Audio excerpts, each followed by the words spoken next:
The Liberant system is Medtronic's first mechanical aspiration thrombectomy system for the peripheral vasculature and is designed to remove soft clots and restore the patient's blood flow.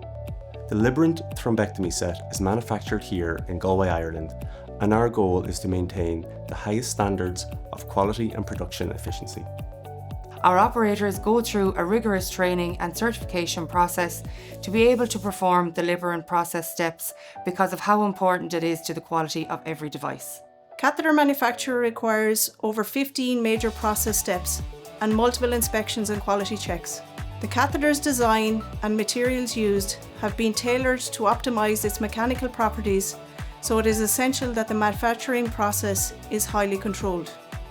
Our custom equipment automatically controls the critical process parameters, utilising an array of feedback sensors and cameras to ensure that process doesn't deviate from the validated limits.